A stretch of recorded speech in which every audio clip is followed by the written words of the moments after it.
গাজীপুরের বিভিন্ন জায়গায় বহু মানুষ আছেন যারা চাষাবাস করে না, চাষাবাস করে মানুষ, বহু কৃষক আছে। এই কৃষক ভাইদেরকে আমরা সহযোগিতা করতে চাই এবং সেই জন্য কৃষক ভাইদের জন্য আমরা একটা কৃষক কার্ড তৈরি করেছি, যেই কার্ডের মাধ্যমে আমরা কৃষক ভাইদের কাছে সহযোগিতা পৌঁছে দেব, যাতে করে কৃষক ভাইদের উপকার হয়। এর বাইরে আমরা শুধু গাজীপুর জেলার জন্য, এই যে গাজীপুর, এই গাজীপুরের জন্য আমরা কতগুলো চিন্তা ভাবনা করেছি এই এলাকার মানুষের বিভিন্ন সমস্যার কথা চিন্তা করে।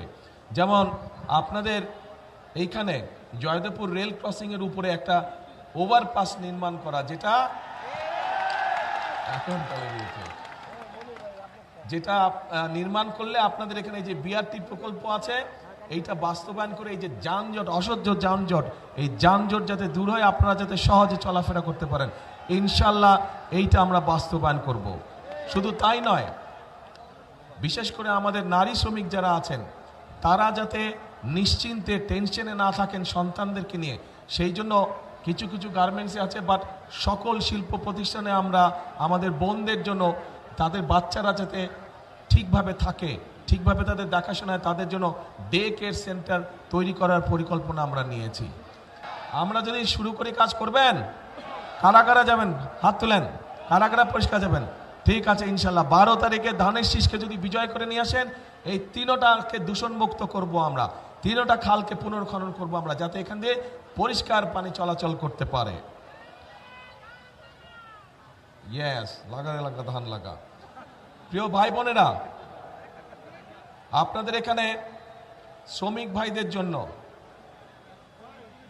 ভাইদের জন্য আমরা আমাদের একটি পরিকল্পনা আছে যে তাদের আবাসনের সমস্যা আছে, বিরাট সমস্যা আছে আবাসনের, তাদেরকে স্বল্প মূল্যে যাতে থাকার ব্যবস্থা করা যায় সেটিরও একটি পরিকল্পনা আছে আমাদের শ্রমিক ভাইদের জন্য। এখন এই যে এই পরিকল্পনাগুলো আমরা গ্রহণ করেছি, এই পরিকল্পনাগুলোর পাশাপাশি আমরা নারীদের জন্য ফ্যামিলি কার্ড, কৃষক কার্ড করছি কৃষকদের জন্য।